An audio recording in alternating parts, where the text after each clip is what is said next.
We have quite a lot of stuff to cover. Let's try to be fast.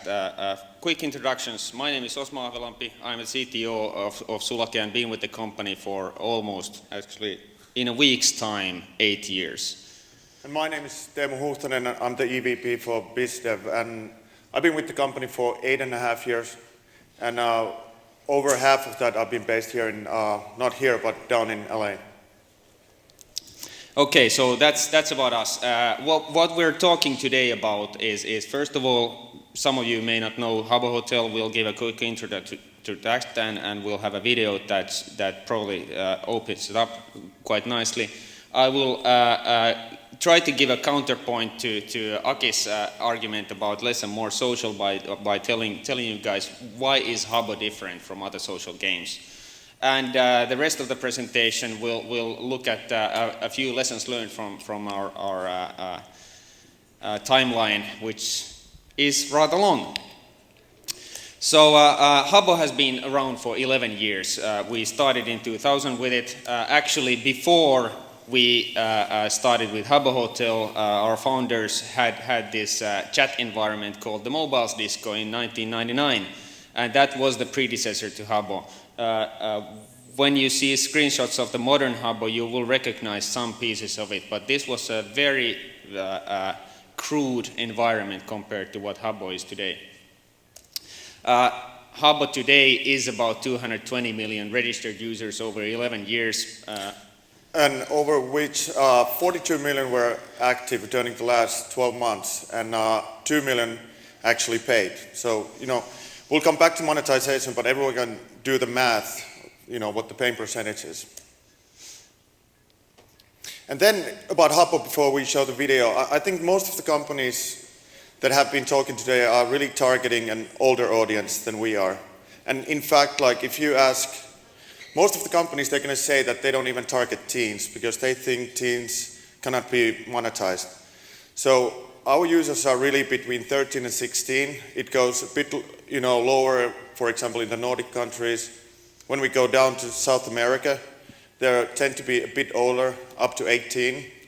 And Habbo is really the way I like to explain Habbo, that it's all about self-expression and really experimenting new stuff. So when you create let's say you create a boy character, you can always go to a girl character and basically try to, start talking to her. And, if you totally mess up, she doesn't like you, you can always change your character, go back and, continue the conversation. So it's for teens, it's really trying out these things in real life, but they can do it virtually in Habbo. And to expand on that a bit, I mean, being a teen is the age where you try to experiment on who are you going to be when you're an adult. Who would you like to be, and how would you like to compare yourself to your peer community? And especially here in the States, and imagine the high school environment here, it's kind of dangerous to start experiment. You will experiment too far and you will lose your own entire status in the community. So anonymous virtual environments like Habbo Hotel are, in this sense, a perfect environment for experimentation on trying to do something that you wouldn't dare to do in the real world. But yeah. Oh yeah, about the revenue. People, usually ask us how come you guys are showing all these numbers, because nobody else is doing that. We're not public. So there's the revenues for the past 10 years, and last year in USD we did around $80 million of revenue, and clearly profitable and cash flow positive. 2 million paying users, $80 million revenue. Take the math on that, and let's talk about what monetizes and how is free to play and more social working. So let's look at the video to show you. Tonight, we bring you an exclusive interview with a man who went undercover to seek out the mastermind behind the craziness and creativity of the world's largest hotel. Personality-packed parties, crazy contraptions, spectacular snowball fights, and thousands of imaginations running wild. These are just a few of the reports from people who have ventured inside Habbo Hotel. Here now is a man who has seen it all firsthand. Tell us, how did you find your way inside? It was so easy. There are all sorts of ways to get there. Millions of people check in every day. Okay, so set the scene. You're in the lobby. It's time to assume your new identity. At that moment, what's going through your mind? That this was kidding fun. I got to make my Habbo any way I wanted. Size, gender, skin color, whatever I felt in the mood for. Finally, I get to try out that green mohawk I always wanted. Now, once you entered, tell us what you encountered next. It's just like any real hotel. You get a room when you check in. The difference is, it's the only hotel where everyone gets to decorate their own room any way they want, with millions of items to choose from and purchase in the Habbo catalog. At this point, you are all alone in this gigantic hotel? Well, not for long. I bought a pet. And wherever I went, new friends started noticing me right away. They showed me all around. Next thing I knew, I was bouncing off walls, becoming a superstar sports hero, and afterwards, enjoying a cozy dinner for two. Everywhere I went, it was like I was a celebrity, just for being myself. I even met a few real-world celebrities. But wait, what viewers want to know is, did you finally discover the mysterious genius behind all these clubs, games, and events? The answer was right there all along. There is no mastermind. Everything in Habbo is created by other Habbos just like me. We are what makes Habbo Hotel so cool. Viewers, you heard it here. A stunning revelation, sure to send shockwaves through the world of social games. The genius of Habbo is its users. Habbos just like you. Habbo Hotel. Check in and check it out. Core of Habbo Hotel really is about friends, creativity in this experimentation field, and attention from other people. And in that video that you just saw, I wish I could get to my slides here. Try my laptop. Okay. Yeah, keep talking. In that video you just saw every one of those avatars was another player. And that really is what sets Habbo apart from every other social game, especially the games in the Facebook area. That I agree with Aki. Every one of those is a massively single-player experience, all about parallel play. Whereas Habbo is all about play with your friends real time. Yeah, one question, Mac adapter. Technics here, anyone? Okay, we have to do without slides. Okay. Yeah, I guess that's the one. But you can see the slides. I can't control my computer. Okay. Just, completely there you go. lost itself. Well, let's go for the learnings. Like we thought that for the first time, like we would actually talk about the stuff where we totally messed up. That where the company seriously lost millions of dollars because we made wrong decisions. And before we get to China, I'll talk about like how back in the day, back in 03, 04, we kept going to all these new countries. And everyone else, or nobody else was talking to the media companies, like traditional like TV stations or radio stations, print, what have you.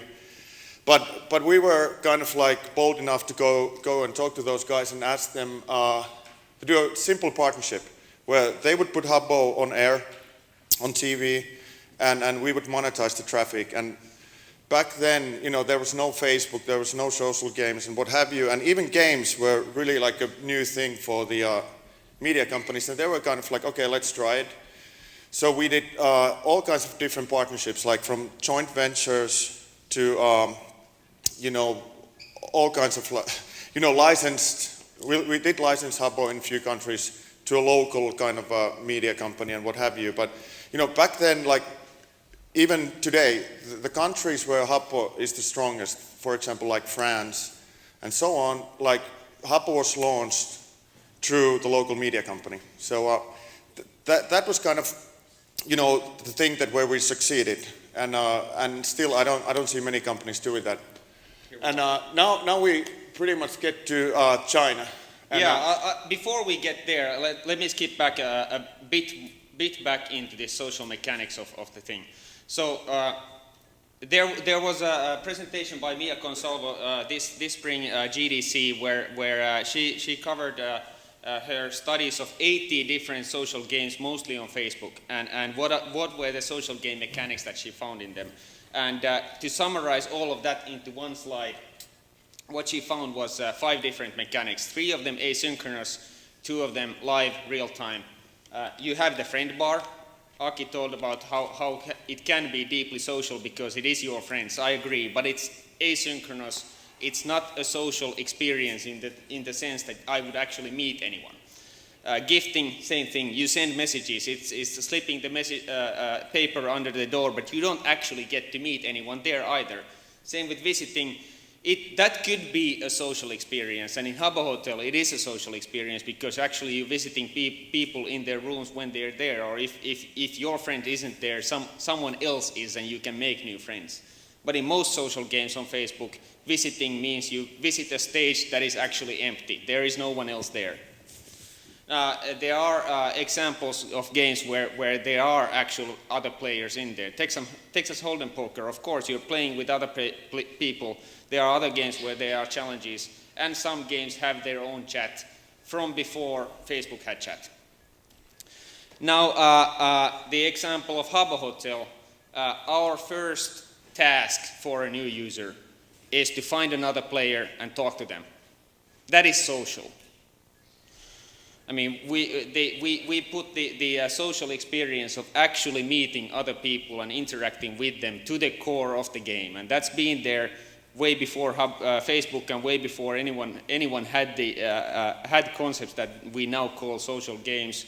This was what Habbo was at the core. We put game mechanics on top of it afterwards.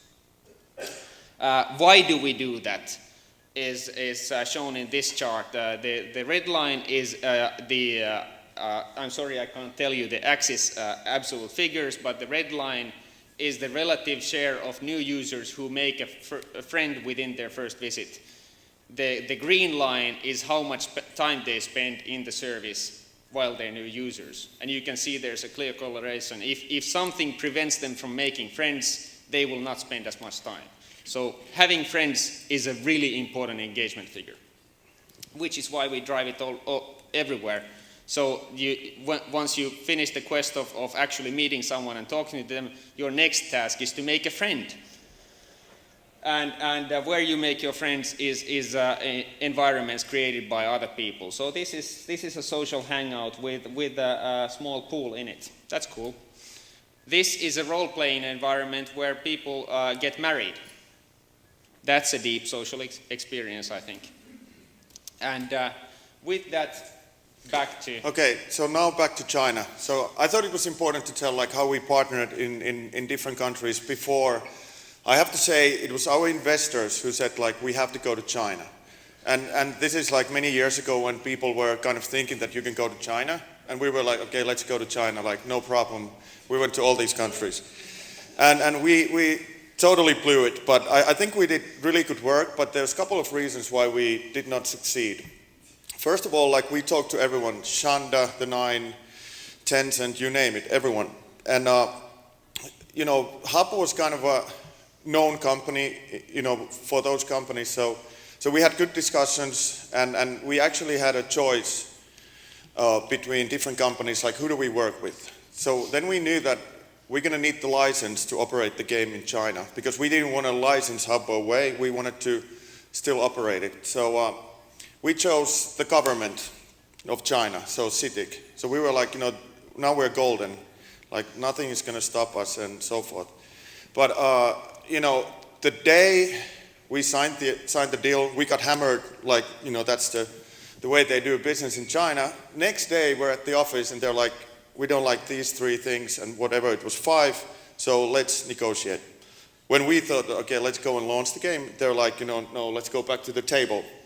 But even, you know, before this moment, there was so many technical reasons and difficulties that we didn't know before we went to China. Like, maybe we didn't do our homework, but a lot of stuff came up as we, were setting up the office and what have you. And Osma can talk about the technical difficulties. So two primary things that we were prepared to deal with. First of all, we were using shockwave technology at a time. I will get back to that, but that was a problem because there was no Chinese language shockwave version. The second one was that China is even in 2006 it was bigger than most other markets in terms of internet penetration. A number of people online already back 5 years ago, and games were a huge deal. So we thought we will have to deal with numbers concurrency that we haven't ever dealt with before, and the scale will be a difficult problem. Our partner definitely told us that the scale will be a difficult problem and that we need to be able to deal with 500,000 concurrent users at the same time on the launch day. So okay, let's do the math. We've done 70,000 until now, and 500,000, 8 times more. So we went into a big development phase, during which pretty much everything changed many times over. We were working on scale. I think we got it to work on that scale. Problem is that it never launched because of other reasons. Yeah. So what we learned there is that we need to launch earlier. We cannot spend 6, 7, 8 months doing one thing and then maybe fail it. And this chart illustrates why. I've chosen the axes completely at random. I've tried to make it readable. But what you have here is essentially red is costs. You are developing something and that costs money. Green is revenue. You're getting it at some point. And blue is your cumulative cost or loss on the timeline. If you're doing upfront development for 8 months, you're not getting any costs, and your revenue and your costs are accumulating up. In this particular chart, they're going to minus 2,000. You could call it minus 2 million, minus 2 billion, whatever you want to. And on the right side, because you launched earlier, let's say month 3, you are starting to get revenue as well. So you never accumulate as deep down in the minus side, even though you actually spend more money over the time. And why this is important is that if you break the project at month 9, you're either minus 2 million down in the hole or you're minus 500,000 down in the hole. I would rather be minus 500,000 at that point. So until then, we had done waterfall, big projects, big launches. From that point onwards, we did iterative development. And with iterative development comes a lot of measurement. So we have worked on many different measurement models since then. Every social games company today does measurement, of course, but how you measure is very important. I would be happy to talk about the funnels in quite a lot of detail, but we don't have the time for that today. 2008 came along. Yeah. Facebook showed up, and I remember, the first discussions that I had with our CEO, we were saying, Facebook and games is never going to happen. We were so annoyed with all the requests and what have you that we were 100% sure that it's a fad and it's going to go away, so we don't need to do anything about Facebook. Then, maybe a couple of months went, and we were shied, we were wrong. We have to do something about this, and we saw all these competitors to pop up, and we saw that our users are going to play those games. And the only thing back then, 2008, was Habbo would not work on that platform, so we couldn't go on Facebook even though we wanted. And that reason was the same reason that was one of our problems in China, Shockwave Player. Shockwave Player had been a good tool for us for the past 8 years until then. In the turn of the century, it was pretty much the only tool available that could be done, could do something this rich on a web browser. But by 2008, it was a complete dead end, and we needed to do something. Now, we estimated that we would need 6 man years of work to replace the client. We could, of course, compress it down to way less by having a large team doing it, but you can't have a huge team doing one thing. Anyway, we chose to do Flash, and that particular rewrite worked, even though it was a big project. Why did it work was essentially about two things. We decided early on that we would maintain it side-by-side compatible all through the project. We would be able to run the Flash client, even when it was not done, we would be able to run it against our live servers, meeting people who are actually live users using the Shockwave client, and vice versa. And that meant that on the other hand, we needed to do quite a lot of work for the Shockwave maintenance to make it easier to do the Flash version. But on the other hand, it gave us the needed flexibility to decide when do we actually want to roll this out. The other part was that we decided that we will not do any new features while we're doing this technology transition. We will delay all the new features until we've actually transitioned over. And what turned out to happen is that instead of the 8 to 10 months that we thought we would need to do it actually took 13 until we launched it to beta users, actual live customers, and 18 months before we got rid of the Shockwave technology entirely. However, that was because we were doing iterative development. There were times when we needed to scale back on this new tech creation and go back to do more on Shockwave so that we could get the business going or keep the business going. And we weren't in enormous pressure to complete the work because we could parallelize both tracks all the time. And of course, we did run both side by side for 6 months, and that gave our users the opportunity to actually voluntarily decide when they want to transfer over. And at the end of the day, we didn't have to force anyone to move over because the Flash client was so much faster and so much more convenient to use. Okay, so what are we working on right now? Here's a picture of these teens playing something what we call Battle Banzai, but the point is like they can call it whatever they want. So for this, one of these users, first of all, had to buy all these different items you see here. So everyone can set up their own games, invite their friends, and set their own rules. And that's why Osma and I were saying that Habbo is a social game, because it's like real people playing against real other people in real time. And this particular game mechanic supports 4 teams, 4 person per team, so that's 16 people multiplayer, player versus player.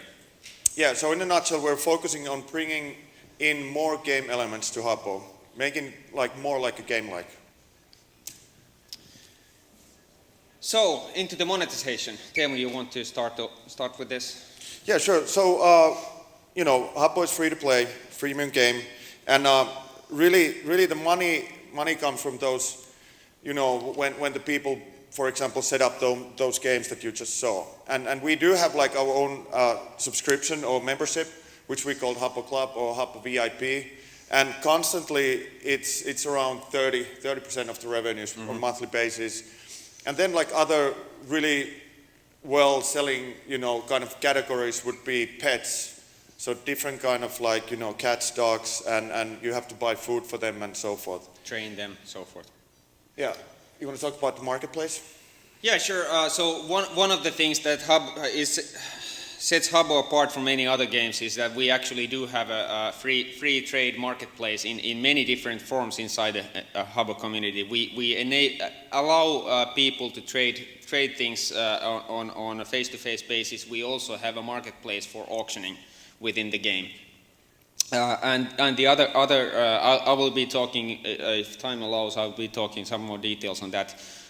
The other thing is that, this is probably true for any other free-to-play developer, but we really do see the non-paying users as a valuable part of the community, even though they're not directly bringing revenue.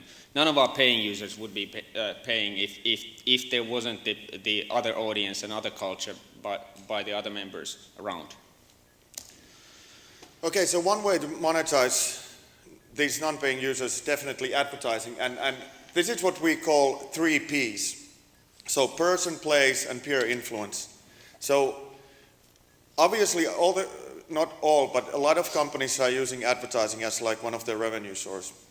And but I think we have a different approach. Like in Zynga games, if you see, you know, McDonald's or what have you, it's kind of a one-person experience. Like, you know, you might see, you know, the branded items in your game, but nobody else is really there. You don't interact with the brand that much.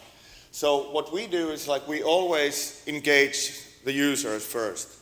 So what we found out works really well is to give them different like what do you call them? Effects. So, you know, you can maybe hover around and move around, or you have cool clothes, what have you, but they're always branded. So, like, here's three different examples. They're all movies, but, you know, we've done this for all kinds of other advertisers. But once you have one person to wear that blue head for, like, Megamind, and the other person sees that, you know, they want to have the same head right away. And as you can see, like, I think with Megamind, within the first 24 hours, like something ridiculous, like 2.2 million people were wearing these heads. So obviously it's much more powerful than you know, building like a virtual room or what have you to get the word out. And you know, one thing with advertising that I think, you know, every other company is thinking about is like how tough it is actually at the end of the day to sell these campaigns, because every game is selling pretty much kind of a different thing. They might have different metrics and so forth. So what we're struggling with is really to crack the advertising so that it's more like self-served, like, you know, like Google AdWords or what have you. But you know, we know that there's like offers are, you know, a really good thing that came up like a few years ago, and video ads and stuff like that. But not all of it like really, you know, can actually be put in these virtual worlds. So like showing video on top of that, like, you know, it's going to break the illusion that you're in this virtual space. So, and one really important distinction is that all of these standardized advertising styles are really about the game or the developer channeling a message from the advertiser to all the users, but it's very impersonal, whereas this is the users bringing the brand to their peers. Yeah, and advertising sales have been constantly like between 10 to 15% of our overall revenue year on year. So it's not really like growing, but you know, it's a kind of a nice add-on, but we're definitely focusing on virtual goods. And as you can see, like we pretty much work with all the big advertisers during the years. And one different thing that we haven't seen that many other games doing is bringing these real life celebrities in Habbo, and kind of like, from our point of view, this is all user acquisition. It's obviously for the users, it's good content to have like a chance to talk to Ozzy Osbourne or Pink or Miley Cyrus, what have you. But still, like, not that many people are doing this. And by the way, one more secret that I don't think anyone knows, but we've never paid to any of these celebrities, whether it's Justin Bieber or what have you. Like, we never pay. So. But the idea obviously is nowadays, back in the days, we were doing this because we thought it was cool and the users would love it. Nowadays, like, we actually do analyze like how many followers does that person have on Twitter, you know how many fans do they have on Facebook, kind of trying to understand how many people can they bring into Habbo. It's obviously quite a bit of work to go and meet these celebrities, do the kind of the celebrity visit and the interviews and what have you, but you know, sometimes it really pays off. And you know, on the next slide, this is from today's People magazine. So the circulation is 3.6 million people or copies, and this is just a story about when Miley, Justin, and what's her name, Selena, came to Habbo and kind of did their visit and wrote a note to their younger selves, like, you know, kind of thinking that, you know, what would they do differently, you know, if they were like 11 years old right now. And, you know, it doesn't have like huge Habbo.com here or anything, but, you know, if you read the text, it says like, you know, these people came to Habbo Hotel and so forth. So it can be a really good like branding and user acquisition tool. Why did they come to Habbo Hotel? Is that because they can have a more engaging, more direct conversation with their fans on Habbo than they could on Twitter? Of course, they reach more people at once on Twitter, but it's not as engaging. Plus, they always want to sell something. Yeah. So, we have to promote the upcoming, movie or album or what have you. Okay, so on to the virtual economy and user sales side of things. So Habbo's revenue is almost entirely from micropayments for virtual items. As Teemu said, the advertising side is always has remained a small piece of the entire pie, and we haven't really understood why doesn't it get bigger pie, a bigger slice of the pie. But I guess that's because the monetization side works so well. 2 million paying users, $80 million revenue last year. Do the math. So why does it work? Well, first of all, the item catalog is very big. It's interesting. You can create a huge amount of variety with the rooms using it. Second of all, it is collectible items, and with collectible items comes that you can actually trade them. There is an economy behind it. So how I would define what is an economy is that the participants in that economy must be able to exchange value. It's not enough to have currencies and we sell currencies and users use that currency to buy something from us. If they can't buy something from their peers, it's not an economy. With the economy factor comes a very, very important piece. There are a lot of users with no money or very little money. And then there are a few users who have an enormous amount of value. Each one of those gold bars. This is like $4,000 worth of items in this. Each one of those gold bars is 50 coins, which is about $8. There's stacks and stacks and stacks of it. And this is an actual user who has actually over 8 years, they have collected this value by trading, by buying, but with masterful use of the economy. And one other way of looking at the same thing is that the bars here are 4 different segments.